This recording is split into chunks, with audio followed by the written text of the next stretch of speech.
పిఠాపురంలో ఈరోజు పేపర్ న్యూస్లో జరిగిన విషయాన్ని బట్టి అర్థమయ్యేది ఏమిటంటే, సాదిక్ అనే ఒక ముస్లిం వ్యక్తి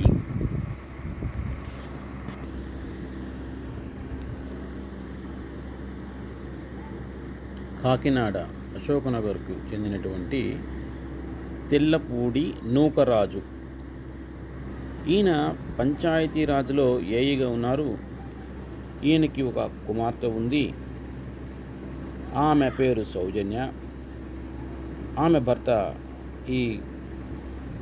ఈ మధ్య అనుమానాస్పద స్థితిలో మరణించారు. ఆయనకు ఒక మనవడు ఉన్నారు, రియాన్ష్ కార్తికేయ.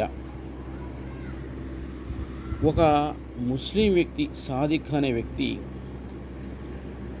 పిల్లవాడికి ఏదో క్రీడల్లో నైపుణ్యాన్ని నేర్పిస్తాడని విషయంగా పరిచయం అయ్యాడు. అతడు ఆ పిల్లవాడి ద్వారా అతని అమ్మను, అంటే నూకరాజు గారి కుమార్తెను సౌజన్యను ట్రాప్ చేశారు. ఆమె భర్తను చంపినట్లుగా ఆమె రాసినటువంటి పత్రాల ద్వారా తెలుస్తూ ఉంది. ఇంకా ఆస్తులు, ఈ బంగారం లాక్కున్నట్టుగా కూడా తెలుస్తూ ఉంది. ఈ టార్చర్ భరించలేక వీళ్ళు మరణించినట్లుగా ఈ యొక్క లేఖ ద్వారా వరకు తెలుస్తూ ఉంది. దీని అర్థం ఏమిరా అంటే, ఒక వ్యక్తి, సాదిక్ అనే వ్యక్తి ఏఈగా పనిచేసి సమాజంలో గౌరవ స్థితిలో ఉన్నటువంటి ఒక వ్యక్తి కుటుంబాన్ని పూర్తిగా సర్వనాశనం చేసాడు.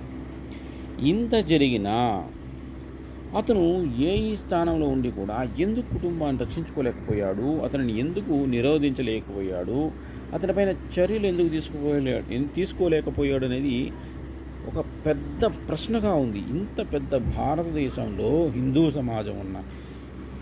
సమాజం ఉన్న స్థితిలో ఒక ముస్లిం వ్యక్తి చేసిన వేధింపుల పట్ల ఏ విధంగానూ అతను ధైర్యాన్ని కానీ సాహసాన్ని కానీ చూపించలేకపోయాడు, అతనికి ఆదరణ లభించలేదు అంటే ఆశ్చర్యం వేస్తుంది.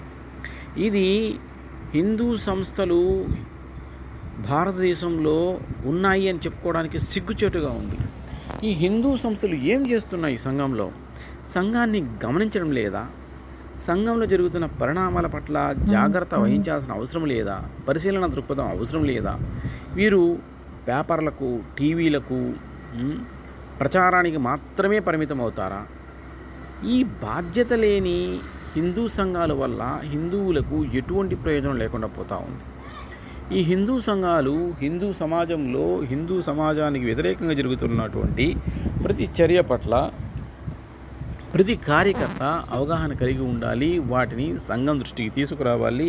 ఎక్కడికక్కడ దానిని నిరోధించాలి, అడ్డుకట్ట వేయాలి. అప్పుడే హిందూ సమాజాలు పనిచేస్తున్నట్టు లెక్క. ఏదో సమస్య వచ్చి అందరూ పరిగెత్తా వచ్చేస్తారు, 2 రోజుల తర్వాత ఆ సమస్య గురించి పట్టించుకోరు. ఇలా తయారైపోతూ ఉంది హిందూ సమాజం. ఈ హిందూ సంఘాలు అన్నీ కూడా అలాగే పనిచేస్తున్నాయి. దానివల్ల హిందువులు బలహీనపడుతున్నారు, ఏకాకుగా మారి ఈ విధంగా బలి అవుతూ ఉంటారు. ఏఈగా ఉన్న వ్యక్తికి హిందూ సమాజంలో, భారతదేశంలో బజరంగ్ దళ్, విహెచ్పి, బీజేపీ వంటి హిందూ సంఘాలు పనిచేస్తున్నాయని, హిందువుల రక్షణ కొరకు, వారి యొక్క సంక్షేమం కొరకు, అభివృద్ధి కొరకు, రక్షణ కొరకు ఉన్నాయి అనే విషయం తెలియదా? తెలియకుండానే ఈ సంఘం ఇలా మనుగడ సాగిస్తూ ఉందా? ప్రతి హిందువుని కూడా అందుకే ఏదైనా హిందూ సంఘంలో బాధ్యత తీసుకోండి అని చెబుతాం. ఎందుకురా అంటే, హిందూ సంఘంలో కలిసి పనిచేస్తే వాళ్ళకి ధైర్యం ఉంటుంది, ఐక్యతా భావం ఉంటుంది, ఏదైనా సమస్య పట్ల ఎదిరించే శక్తి, సామర్థ్యాలు, అవగాహన ఉంటుంది, సమాజాన్ని మేల్కొల్పే శక్తి వాళ్ళ దగ్గర ఉంటుంది. కానీ ఈ ఏఈగా చేసినటువంటి వ్యక్తి, సమాజంలో పనిచేసిన వ్యక్తి ఈ హిందూ సమాజం యొక్క అవసరాన్ని కానీ, ఆ యొక్క అవసరం కానీ ఆయన గుర్తించలేదు. తనగా నిర్ణయం తీసుకున్నాడు. అది ఏ విధంగా పరుగు పోతుంది అనుకున్నాడో, లేదా అవమానంగా భావించాడో తెలియదు, లేదా కర్కశంగా చనిపోవాలని నిర్ణయం తీసుకున్నాడో తెలియదు. కానీ ఇటువంటి అల్పమైన విషయం ద్వారా సమాజంలో విచ్ఛిన్న శక్తులను పెంచే ప్రయత్నం మాత్రమే జరిగింది. ఏఈగా ఉన్న వ్యక్తి, హిందువుగా ఉన్న వ్యక్తి హిందూ సమాజాన్ని మేల్కొల్పలేకపోయాడు, హిందూ సమాజం నుంచి ఎటువంటి రక్షణ సహాయ సహకారాలు తీసుకోలేకపోయాడు. ఈ సంస్థలు కూడా అటువంటి సమస్యను గుర్తించలేకపోయాయి అంటే చాలా బాధ కలుగుతుంది. ఇప్పుడు కార్యకర్తలు ఉన్నట్ట లేనట్ట? విహెచ్పి, బజరంగ్ దళ్, బీజేపీ వంటి పని చేస్తున్నాయా లేవా? పని చేస్తుంటే మీరు ప్రచారాలకే ఉంటారా?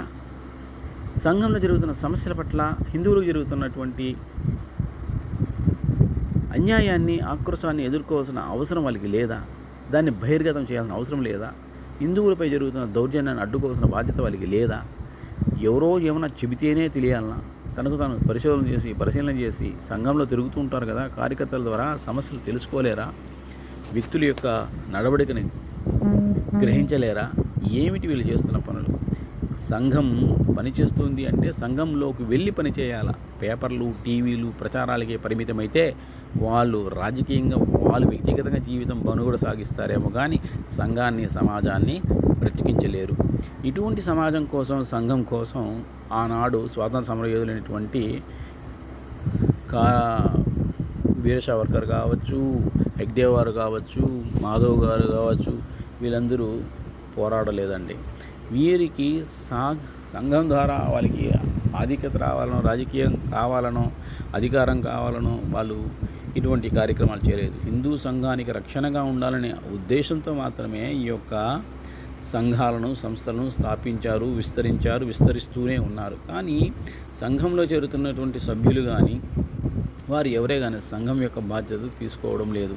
వాళ్ళు కేవలం యాంత్రికంగా పనిచేస్తున్నారు. ఒక కార్యక్రమానికి వస్తున్నారు, వెళుతున్నారు, మాట్లాడుతున్నారు, కానీ సమాజాన్ని మేల్కొలిపే, వాటికి ఆసరాగా ఉండే, ఆలంబనగా ఉండే, ధైర్యంగా నిలబడే శక్తి సామర్థ్యాలు లేకుండా